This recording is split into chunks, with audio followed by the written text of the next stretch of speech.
अब हमने चरक clarity ocean इसके अंतर्गत बेशक चतुष्क हमारा कंप्लीट हुआ है। स्वस्थ चतुष्क अभी हमने स्टार्ट कर दिया है। आज दूसरा तस्याशीति अध्याय भी उसका पारायण हो गया है। तो मात्राशीति और तस्याशीति इस दोनों को अध्याय का मिलके आज मैं आपको जिस्ट देने की कोशिश करूंगा कि इसको प्रैक्टिस में क्लिनिकली कैसे यूज किया जाए। वैसे देखा जाए तो कोई भी चीज इम्प्रैक्टिकल नहीं है। पहली बात तो ये बात हमेशा ध्यान में रखना कि बहुत लोग क्वेश्चन पूछते हैं कि सर प्रैक्टिकल कुछ बताइए, थेरेटिकल मत बताइए।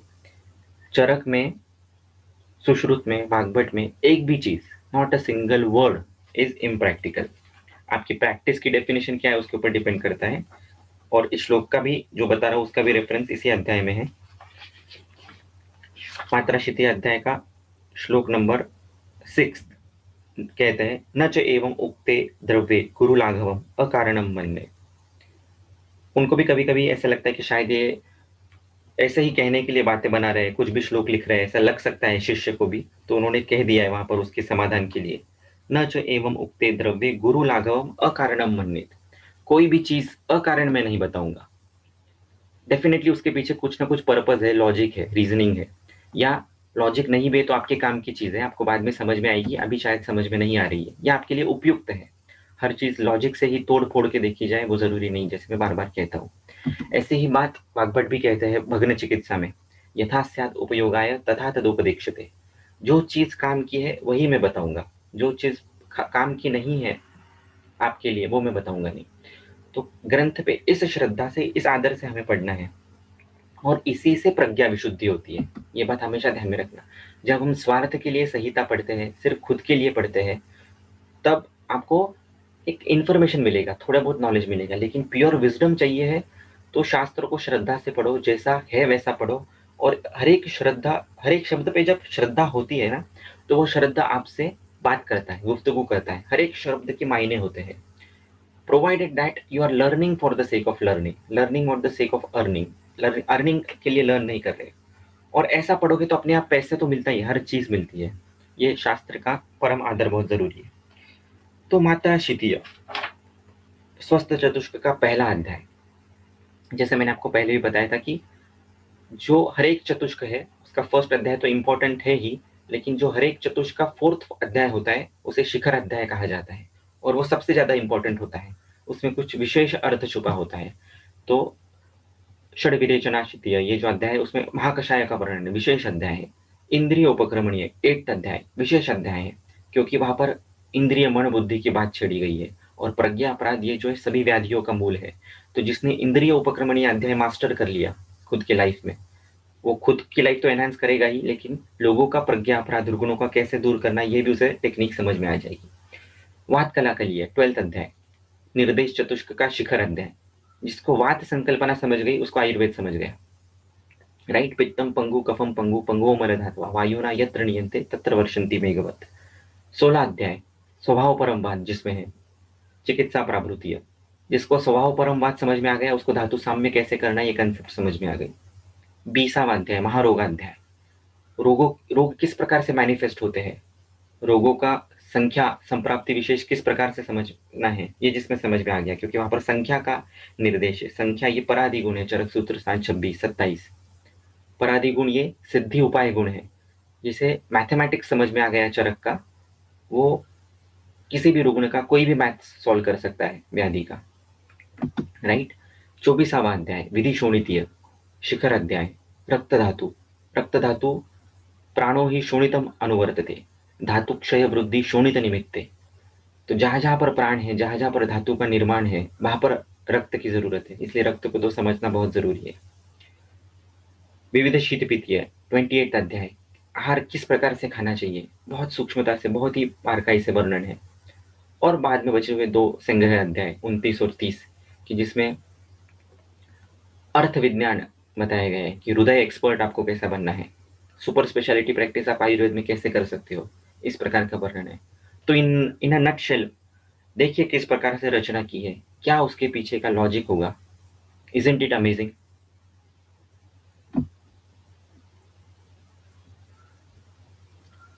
टाइप कीजिए, व्यक्त होइए, आपको कैसा लगता है। गलत लगता है तो आप गलत भी टाइप कर सकते हैं, but it is really really fantastic. हमारे सोच के परे है ये सब चीजें। जितना मुझे समझ में आ रहा है मैं आपको शब्दों में बताने की कोशिश कर रहा हूँ, क्योंकि मेरी बुद्धि मंद है। जिसकी तीक्ष्ण बुद्धि होगी वो सोचो आपको किस लेवल से ये चीजें समझा पाएगा।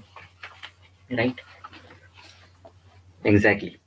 तो अभी मात्रा शितीय की ओर जरा जाते हैं। जैसे मैंने बताया एक एक शब्द इंपॉर्टेंट है। स्वस्थ चतुष्क है, इसका मतलब स्वस्थ रहने के लिए ये चीज सबसे ज्यादा जरूरी है। ये चीज अगर आपको आ गई या पेशेंट को कन्विंस कराते आ गई तो आधी जंग आपने इधर ही जीत ली। इसलिए एक शब्द का महत्व है। ये भी बात आपने समझ ली है, कन्विंस हो गए आप, तो आप इस चीज को एम्फसाइज करोगे खुद के लाइफ में भी, पेशेंट के लाइफ में भी। और जब आप उसको एम्फसाइज करोगे तब उसको इंपॉर्टेंस पता चलेगा। ये अगर आपने ग्रंथ पढ़ा ही नहीं होता ठीक से, या आपको शब्द पे श्रद्धा ही नहीं होती, तो आप उसको इतना डिटेल में बोलते ही नहीं। आप उसको बोलते थे बस खाना खाओ ठीक से। लेकिन क्योंकि ये मात्रा सी स्यात पहला शब्द है, तो आप उसको बार बार बताओगे कि मात्रा में खाओ। भले ही आप गलत चीज खाओ लेकिन मात्रा में खाओ, इतना दोष नहीं करेगा। राइट। और मात्रा शब्द का अर्थ सिर्फ परिमाण इस अर्थ में नहीं है। तो चक्रपाणी की टीका है, लास्ट में वो कहते हैं, एक सेकंड,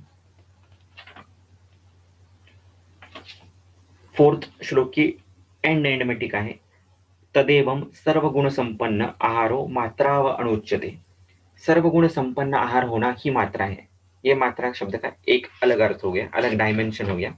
वास्तव में मात्रा शब्द का अर्थ होता है मियते अनया इति मात्रा, है ना। परिमाण के अनुसार जो भोजन किया जाता है उसे मात्रा कहते हैं। सिंपल, कितना क्वांटिटी में खाना है, इसका सब वर्णन आगे विमान स्थान में किया हुआ है। तो बेसिकली ये कॉमन सेंस से भी बहुत लोगों को समझ में आता है कि कब तक खाना है, कब रुकना है, ये समझ में आता है। लेकिन बहुत सारे ऐसे भी लोग हैं जिन्हें समझ में नहीं आता है कितना खाना चाहिए। खास करके प्रमेह के पेशेंट उसी के वजह से होते हैं। प्रमेह चिकित्सा अध्याय यदि आप पढ़ोगे तो निडद्रुम इव अंडजाह इस प्रकार का एक श्लोक है, वो बाद में पढ़िएगा। निडद्रुम इव अंडजाह। और ग्रहणीय अध्याय में भी एक श्लोक है, सलोल्यात लभते शीघ्रम।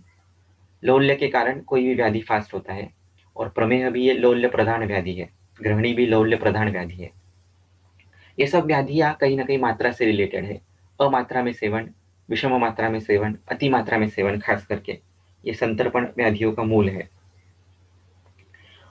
परिमाण बहुत इंपॉर्टेंट है। पराधि गुणों को हम बहुत बार भूल जाते हैं। परापरत्वे युक्तिश्च संख्या संयोग एवं विभागश्च पृथकत्वम च, इस प्रकार का जो श्लोक दिया गया है। और पराधि गुणों को सिद्धि उपाय गुण कहा गया है। यानी कि आपको श्योर शॉर्ट सक्सेस सिद्धि चाहिए है क्लिनिक में, प्रैक्टिस में, तो आपको पराधि गुण को समझना है। यानी कि क्या करना है, अवेयरनेस चाहिए हर जगह पे आपको। पर क्या है, अपर क्या है, श्रेष्ठ क्या है, कनिष्ठ क्या है, युक्ति क्या है, संयोग क्या है, गणित क्या है, संख्या क्या है, संयोग विभाग पृथकत्व क्या है, परिमाण क्या है। ये जहां जहां पर रेफरेंसेस आते हैं तो आपका एक बल्ब लगना चाहिए कि अरे हाँ ये पराधि से रिलेटेड है, इसका मतलब ये सिद्धि से रिलेटेड होगा, इसका मतलब मुझे यहाँ पर स्ट्रेस देना है। इस प्रकार से ग्रंथ का अध्ययन करोगे तो डेफिनेटली सिद्धि मिलेगी। तो मात्रा शब्द से ही आपको पराधि गुण का परिमाण इस शब्द का ग्रहण हो जाता है। इसलिए ये बहुत ज्यादा इंपॉर्टेंट है पेशेंट को समझाना। वो हम बाद में देखेंगे त्रिविध कुक्षीय में कि कितना आहार खाना है, क्यों खाना है, कैसे खाना है। पर या फिलहाल जो स्टूडेंट्स हैं उनके लिए इतना काफी है कि आप मात्रा में खाओ, थोड़ा सा भूख शेष रख कर खाओ, है ना। इसमें से भी बहुत चीजें सॉल्व होना शुरू हो जाता है। क्योंकि परतंत्र दोष प्रकोप का सबसे बड़ा हेतु है अतिमात्राशन। अतिमात्राशन करोगे तो तीनों दोषों का प्रकोप होने वाला है। और अमात्रा भी, अमात्रा वाले भी बहुत लोग मिलते हैं, बहुत विषम कम करते हैं, डाइटिंग के नाम पर कम खाते हैं, तो उनकी भी धातुओं की निर्मित अच्छी नहीं होने वाली है। तो उन्हें भी हमें सही मार्गदर्शन करना है। इसीलिए नित्य सेवनीय द्रव्य का बहुत ज्यादा इंपॉर्टेंस है, जो कि हमें पहले तो फॉलो करना है। हम चरक को मानते हैं, चरक की नहीं मानते हैं। इसलिए हम जब तक ये स्वयं पर आचरण नहीं करेंगे तब तक उसका पेशेंट को कन्विंसिंगली नहीं कह पाएंगे। श्लोक क्रमांक 12, षष्टिका शाली मुद्गांचर सेंधव अमल के यवान अंतरिक्षम पयस्सर्पी जांगलम मधुचाभ्यसेत। इनका अभ्यास करना है, इन द्रव्यों का नित्य सेवन करना है, बार बार सेवन करना है। षष्टिकशाली है ना, 60 दिन में जो चावल बनता है ये ग्रीष्म ऋतु में तैयार होता है। रक्तशाली ये हेमंत ऋतु में तैयार होता है। और तीसरा होता है ब्रीही जो शरद ऋतु में तैयार होता है। तो पहला नंबर दिया है षष्ठी। कभी भी क्रम को मत भूलिए पढ़ते हो। षष्ठी पहला वर्ड है, सबसे ज्यादा इंपॉर्टेंट है। षष्ठी बनता कब है, तो ग्रीष्म ऋतु में पक्वा होता है। चावल का नेचर क्या है? क्लेद उत्पन्न करना। लेकिन जरूरी है क्या? नहीं, शरीर के लिए सबसे ज्यादा जरूरी चावल है। क्यों? पूर्ण अन्न है। शादी की शुरुआत तक चावल से होती है ना। अन्न है पूर्ण ब्रह्म, ऐसा जब हम बोलते हैं तो अन्न शब्द का अर्थ भात या चावल शब्द से लिया गया है बहुत जगह पर। तो षष्टिशाली ये ग्रीष्म ऋतु में होता है। ग्रीष्म ऋतु ये क्लेद कम करने वाली ऋतु है, इसलिए षष्ठी ऋतु में उत्पन्न चावल सबसे श्रेष्ठ चावल है। इस प्रकार का चावल यदि हम खाते हैं जिस पर 60 दिनों का काल संस्कार भी हुआ है, जो ग्रीष्म ऋतु में परिपक्व हुआ है, तो वो चावल मधुर रस होकर भी ब्रूहण करेगा, लेकिन अतिरिक्त क्लेद को निर्मित नहीं करेगा। मधुर रस होकर भी प्रसादभूत कफ की निर्मित करेगा, विकृत कफ की निर्मित नहीं करेगा, और धातु साम्य प्रस्तापित होगा। कैसा लग रहा है आपको? Isn't it amazing? सिर्फ मात्रा शब्द लिया हमने, सिर्फ षष्ठी शब्द लिया, सिर्फ पहला शब्द लिया, और उसके क्रॉस रेफरेंसेस देखे। इतनी छोटी चीज समझने पर भी कितना बड़ा एप्लीकेशन एक चीज का हो सकता है, राइट?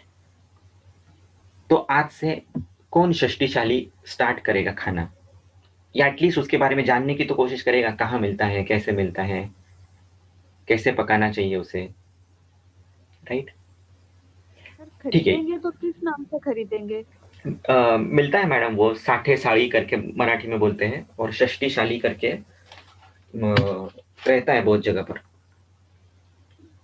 ठीक है। मैं बताऊंगा आपको बाद में उसके रेफर कहाँ पर मिल सकता है। जी। दूसरी चीज जो हम बहुत सिंपल कर सकते हैं, मुदगा अमलक, ये एक जोड़ी लिख के रखिएगा। कल मैंने आपको कंटकारी और गुड़ूची ये जोड़ी बताई थी, कूड़ा कुट की एक जोड़ी होती है। तो ऐसी जोड़ियां जो है हस्बैंड और वाइफ, ये हमेशा ध्यान में रखिएगा, ये साथ साथ में बहुत बार दिखते हैं आपको। तो मुदगा अमलक योग ये बहुत बार आया हुआ है, कुष्ठ में खास करके आया है। जो व्यक्ति मुदगा और अमलक का सेवन करता है उसका कुष्ठ बहुत जल्दी ठीक हो जाता है, और ये नित्य सेवनीय है। तो ये हम भी कर सकते हैं। हरे मूंग लेना है, पाउडर करके रख देनी है उसकी, और उसको समभाग अमल की पाउडर मिक्स करके रखनी है, और नित्य सेवनीय भोजन करते वक्त इसको आप या तो जल में मिक्स करके या ऐसे भी इसको खा सकते हैं, पी सकते हैं। सिंपल। नमक हम सबको रिप्लेस करना है, ये तो आप जाते हैं। टाटा को टाटा कर देना है, सेंधव नमक को लाइफ में स्टार्ट कर देना है यूज करना। सेंधव चक्षुष्य है, अनअति उपयुंजित है, फिर भी ज्यादा यूज नहीं करना है। यव, इसका भी हमें सेवन करना है। ओट्स हमारे लिए राइट फूड नहीं है। बार्ली, यव हमारा अन्न है, पूर्ण अन्न है, नित्य सेवनीय है। तो यव का जितना हम सेवन करना शुरू करेंगे उतना शरीर की धातुओं की निर्मित अच्छी होगी, पुरुष की निर्मित अच्छी होगी। पुरुष पर बीच में मैंने एक लेक्चर दिया था 10 मिनट का ही है, पुरुष विवेचन, उसमें कि यव का अलग दृष्टिकोण दिया है, वो कभी आपके साथ शेयर करूंगा।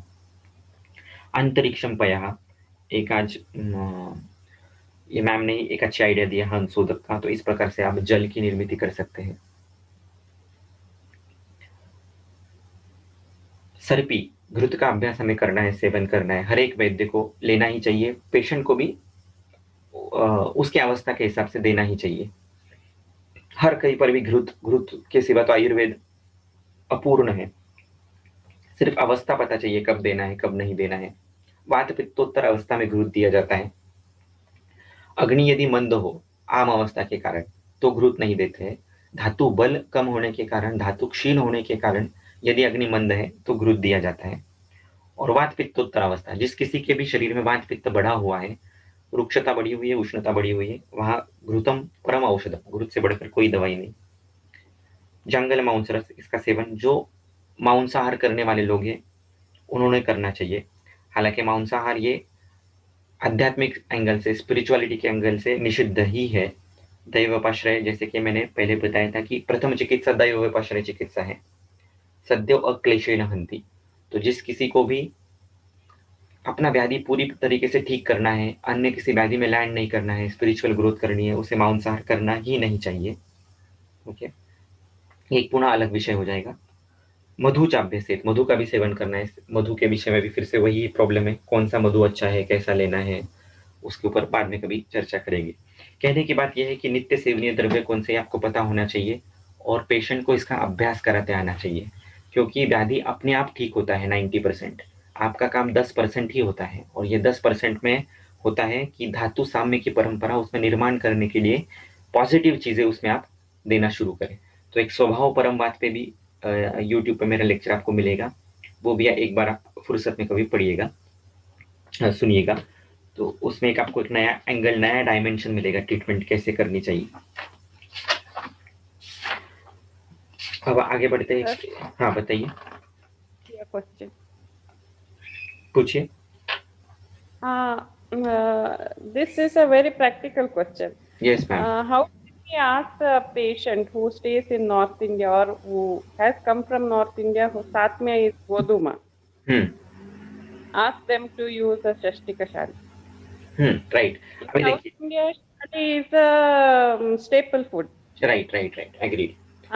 To nowadays it is very difficult because we don't know which Rutu they have harvested.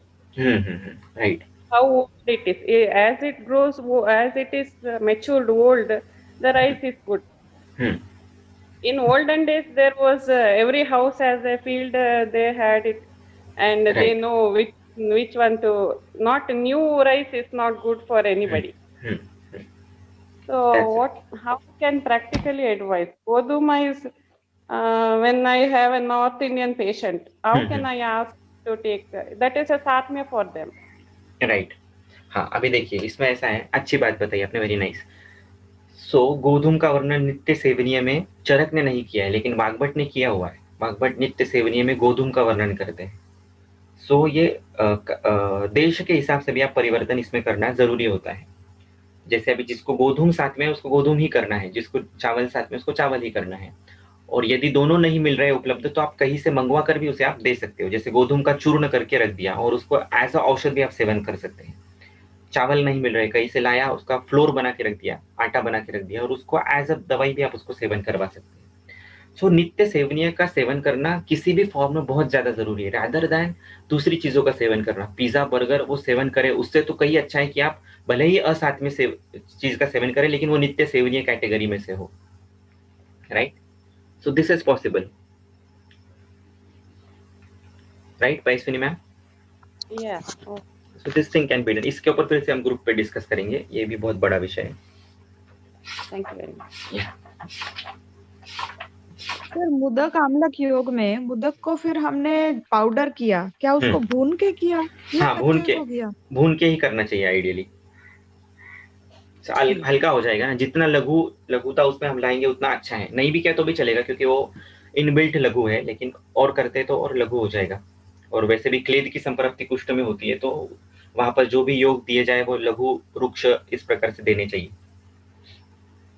ठीक, थैंक यू। यस। हाँ बोलिए। मात्रा कितनी चाहिए नित्य सेवन द्रव्य की? हाँ, ये भी बहुत अच्छा क्वेश्चन है। अभी आगे का ही श्लोक हमने देखा नहीं। मात्रा पुनर्अग्निबल अपेक्षिणी, मात्रा शिष्यात मात्रा पुनः अग्निबल अपेक्षिणी। तो अग्नि का बल कैसा है उसके हिसाब से मात्रा आपको देनी पड़ती है। ये फिर से कोई थम रूल नहीं है 10 ग्राम 20 ग्राम 50 ग्राम। ये हर एक ऋतु के हिसाब से भी बदलेगा। हेमंत ऋतु है तो उसका भी अग्नि अच्छा रहेगा। जो अग्नि मानने वाला भी पेशेंट है उसका भी अग्नि हेमंत में थोड़ा बहुत अच्छा रहेगा, तो उसको फिर से थोड़ा चेंज करके देना पड़ेगा। तो दुष्यम देशम बलम कालम ये सबको मद्देनजर रखते हुए और मात्रा के जो लक्षण है, सम्यक मात्रा के जो चरक विमान 2 में दिए गए हैं, उसके हिसाब से हमें डिसाइड करना होगा। तो पहले तो आप ये सोचो कि हर एक चीज प्रैक्टिकल है। हर एक चीज, हर एक शब्द प्रैक्टिकल है। वो कहीं ना कहीं आपकी ज्ञान की तो शुद्धि कर ही रहा है, और ज्ञान की शुद्धि होना बहुत ज्यादा जरूरी है। तो वो अपने आप उसका रिफ्लेक्शन प्रैक्टिस में दिखता ही है। ओके। श्लोक नंबर 103। नगरी नगरस्यैव रथस्यैव रथी यथा स्वशरीरस्य मेधावी कृतेषु अवहितो भवेत्। फैंटास्टिक श्लोक है। जिस प्रकार नगर का स्वामी नगर की रक्षा में और रथ का स्वामी रथ की सार संभाल में सदा सावधान रहता है, उसी प्रकार बुद्धिमान पुरुष को चाहिए कि वह अपने शरीर को आवश्यक कृत्यों को पूर्ण करने में सावधान रहे। राइट। नगरी नगरस्यैव, नगरी और नगरस्य, इधर आपको थोड़ा सा संस्कृत का भी देख लेते हैं। ये श्लोक का अन्वय लगाते हैं, किस प्रकार से उसको पढ़ना है।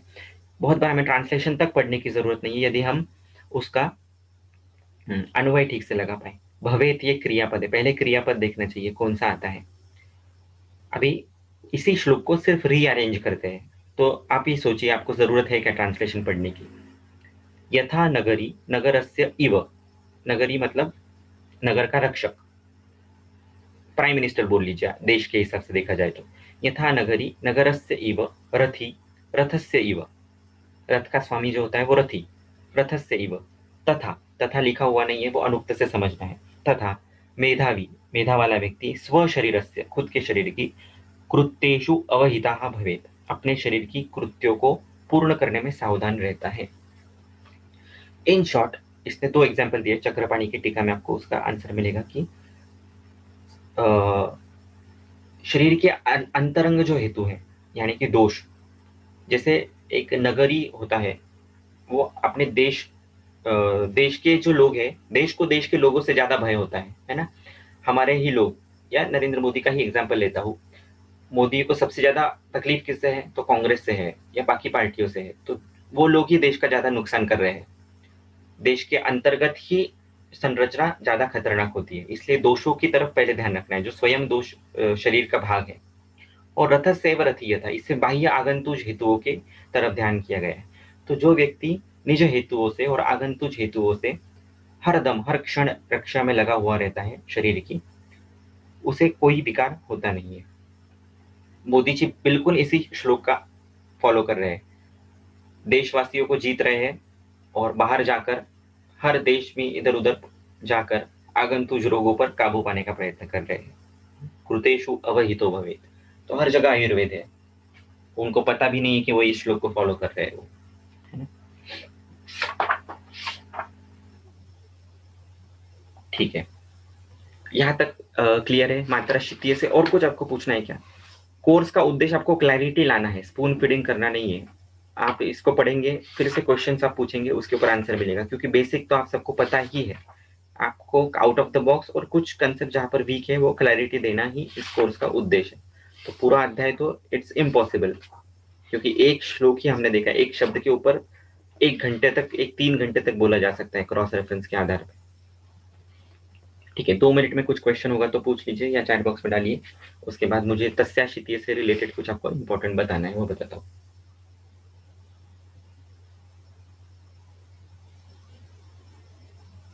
Type in the chat box, it is amazing, it is fantastic, hail Charak, कुछ तो टाइप कीजिए ताकि भगवान चरक को भी लगे आप उनके साथ है, सुन रहे हैं उनको।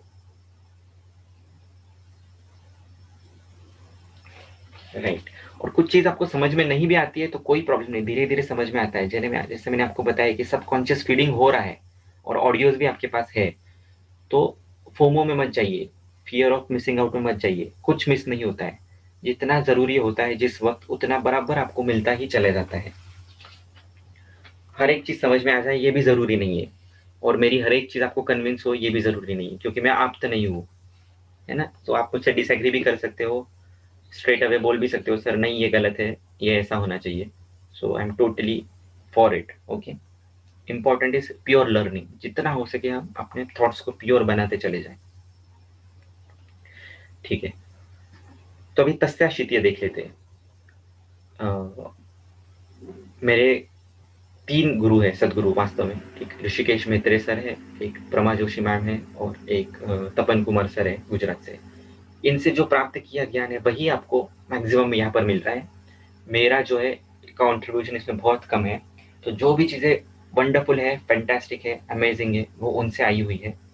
इसलिए मैं कॉन्फिडेंस के साथ या ओवर कॉन्फिडेंस के साथ भी कभी कभी आपको बोल देता हूँ कोई चीज़ें, बिकॉज वो वहां से आई हुई है, तो उसमें कोई गलती होने की गुंजाइश ही नहीं है।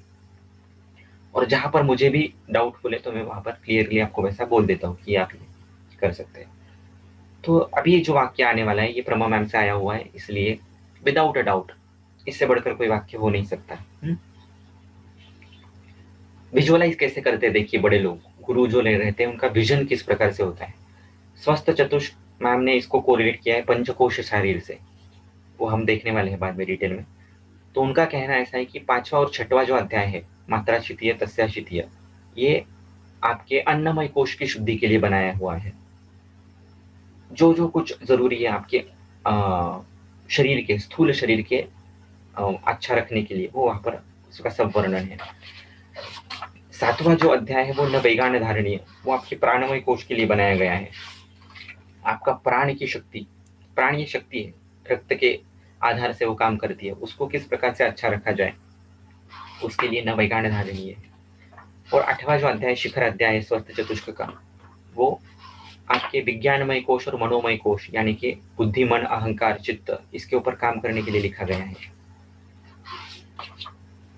प्रज्ञा अपराध ये सभी रोगों का मूल है। यदि आप प्रज्ञा अपराध को हील कर दो तो व्याधि अपने आप ठीक हो जाएगा। जब प्रज्ञा अपराध करो ही नहीं तो व्याधि होगा ही नहीं।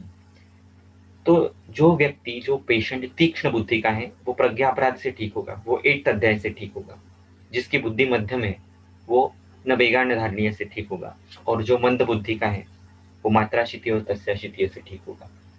हीलिंग जो है ये बाहर, अंदर से बाहर होता है, राइट। आनंदमय कोश, विज्ञानमय कोश, मनोमय कोश, प्राणमय कोश, अन्नमय कोश, इस प्रकार से अंदर से बाहर हीलिंग होता है। लेकिन जब तक प्रज्ञा की विशुद्धि नहीं हुई तब तक प्योर हीलिंग नहीं है। अल्टीमेटली हमें उसको प्रज्ञा विशुद्धि तक लेके जाना होता है पेशेंट को, लेकिन डायरेक्टली वो वैसा करना इम्पॉसिबल है, क्योंकि हम उसकी प्रज्ञा तक पहुंच ही नहीं पाते, क्योंकि इतना आवरण है रज और तम का स्थूल शरीर में ही कि वो उसकी प्रज्ञा कहाँ से शुद्ध होगी। इसलिए हमें मात्राशितीय तस्याशितीय से शुरू करना पड़ता है, right. Are you getting me? Type yes in the chat box. Type Prama ma'am you are fantastic in the chat box, ताकि मेरी गुरु की ऊर्जा आपको भी मिले।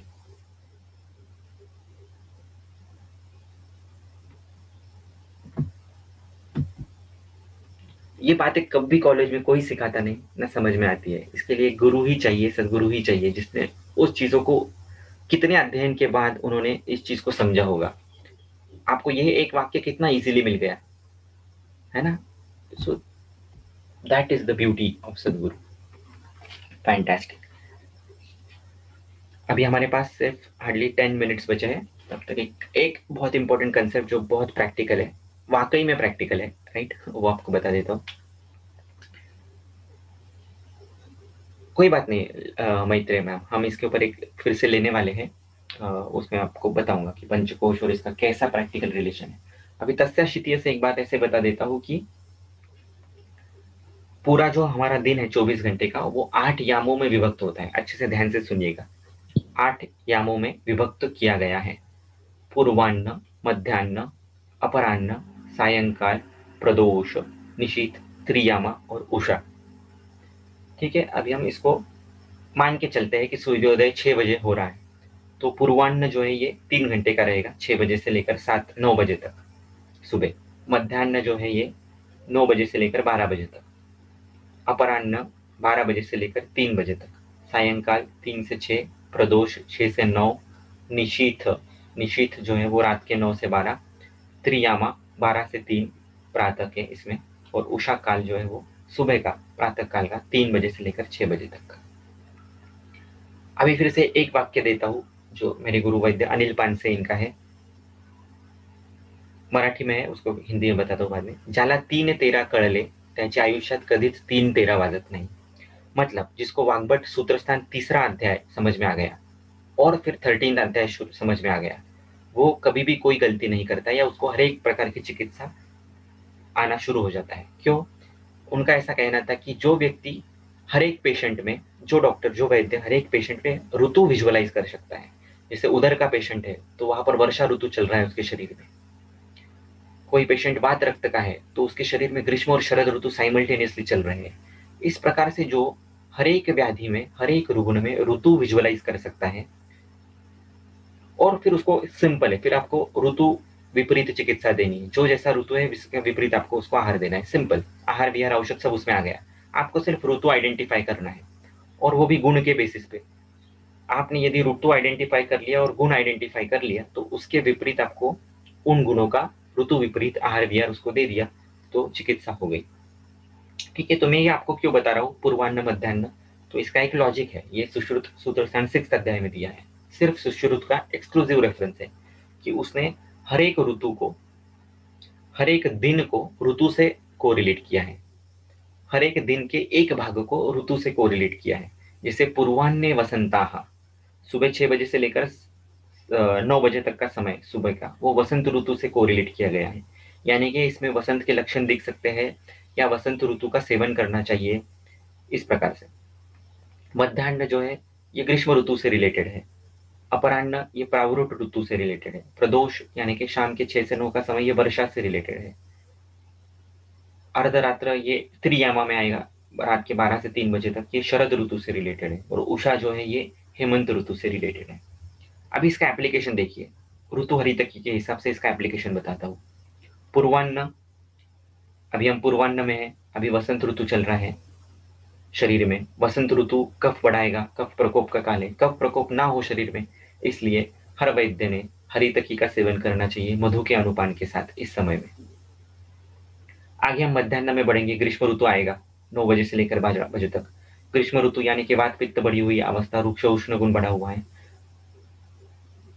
कटुरस बल है वहां पर, तो कटुरस शरीर को नुकसान कराने वाला है, वहां पर आपको मधुर रस सेवन करना चाहिए, कटु का विपरीत यष्टि का सेवन आप वहां पर कर सकते हो। अपराह्न 12 बजे से लेकर 3 बजे तक ये प्रावरूट का समय है, सायंकाल 3 बजे से लेकर 6 बजे तक। इस समय विशेष दोष की कोई ये नहीं है, क्योंकि ये भोजन का समय है, यहाँ पर भोजन पे ही फोकस करना है। प्रदोष आएगा 6 बजे से लेकर 9 बजे तक, वर्षा ऋतु चल रहा है बॉडी के अंदर। अग्निमंद है, तीनों दोषों का प्रकोप है, स्वतंत्र वात प्रकोप है, अम्ल रस बलवान होता है प्रदोष में, वर्षा में। अमलकी का सेवन आप कर सकते हो, पेशेंट को बता सकते हो अमल की रसायन इस समय आप सेवन कीजिए। त्रियामा है, रात का समय है, शरद का समय है, बहुत लोगों को हार्ट अटैक इसी समय पे आता है, या अम्ल पित्त जैसी शिकायत वहां पर ही होती है। शरद ऋतु वहां पर चल रहा होता है इस समय। शरद ऋतु में लवण रस बलवान होता है, लवण रस का विपरीत रस कषाय होता है, कषाय रस आप सेवन वहां पर कर सकते हो। कोई लक्षण लेकर पेशेंट आता है बहुत बार की शिरशूल होता है या अम्ल पित्त होता है, उसी समय पर होता है, तो आपको नित्य अभ्यास करा दीजिए उसको कषाय या तिक्त रस का। मुद्ग का सेवन करा दीजिए किसी कषाय रस के रक्त प्रसादन अम्ल पित्त हर द्रव्य के साथ, उस समय पर भी आपने किया तो भी चलेगा। ये एक एंगल है, एकांतिक विचार है। हाँ, फिर से, क्योंकि बहुत सारे एंगल्स हमें देखने होते हैं प्रैक्टिस में, ये एकांतिक विचार है। प्रातः काल हेमंत है, कफ का क्षय हो रहा है, सुबह सुबह क्षीर घृत का सेवन करना चाहिए हर एक वैद्य ने या पेशेंट ने भी, जिसका अग्नि अच्छा है, निराम अवस्था है उसमें। या यष्टि का सेवन करना चाहिए, जैसे अभी मैं ये लेक्चर लेता हूँ तो यष्टि का सेवन करके ही लेक्चर लेता हूँ, क्योंकि यष्टि ये कीर्ति सिद्धि भी दिलाने वाली है, मधुर भी है, और मेरा फेवरेट द्रव्य भी है। तो इस प्रकार से कंसेप्ट समझ में आई, डिटेल बाद में देखेंगे। एक विजन मिला आपको इससे, कुछ नया, अलग, डिफरेंट?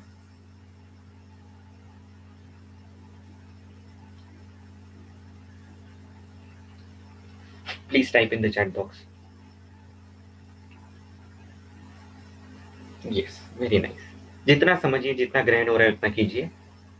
आप सभी भी व्यस्त होंगे आपके स्केड्यूल में, आपके अध्ययन में लेकर, तो जितना समझ में आता है और जो चीजें आपको क्लिक हो रही है कि यस ये मुझे बहुत पसंद है, तो इमीडिएटली उसका माइंड मैप बना लीजिए जब भी आपको टाइम मिलेगा।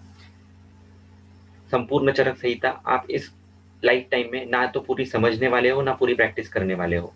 हम अध्ययन जरूर करेंगे उसका, लेकिन जो आपके काम का है वो आप लीजिए, उसके ऊपर आपकी प्रैक्टिस सिर्फ चलेगी ही नहीं, दौड़ेगी। और सिर्फ दौड़ेगी ही नहीं, आगे जाके उड़ेगी। Right, amazing. तो हमारे पास 2 मिनट बचे हैं, किसी को कुछ क्वेश्चन पूछना है तो पूछ लीजिए, उसके बाद हम ये सेशन एंड करेंगे। जो लोग नए आए हुए हैं वो ज्वाइन कर सकते हैं Charak clarity ocean, if you want to join this course. एक 3 दिन तक मैं अलाउ करूंगा, उसके बाद we will be closing the registrations. ये आज का सिर्फ आपके लिए फ्री डेमो था, देखने के लिए कि क्या रहता है इसमें, समझने के लिए। Okay, yes, anyone questions please?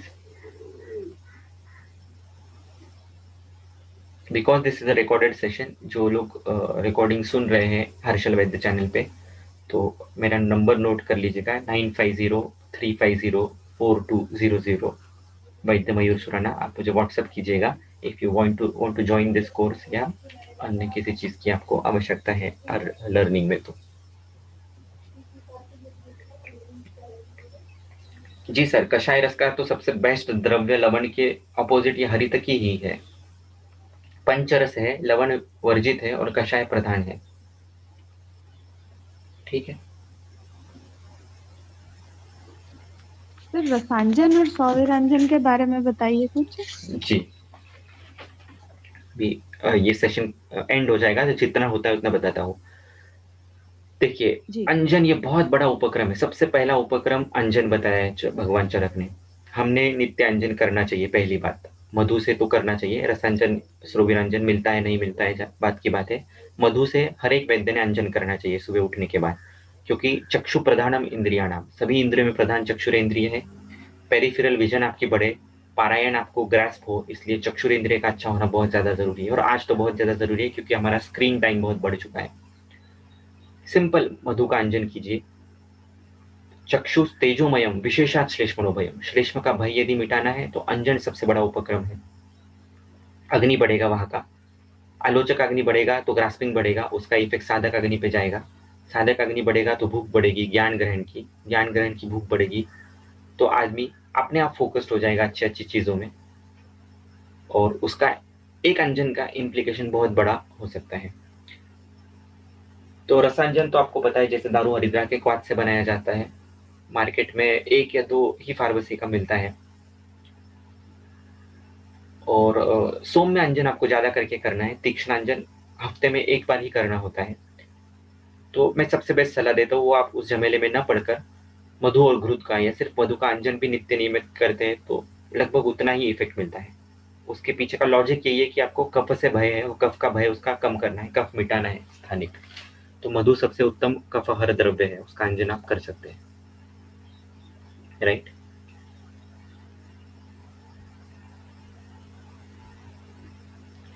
Okay friends, अभी ये सेशन बंद होने जा रहा है, तो बाकी के आपके कुछ क्वेश्चंस हो गए तो वो ग्रुप पे हम डिस्कस करेंगे। Thank you so much.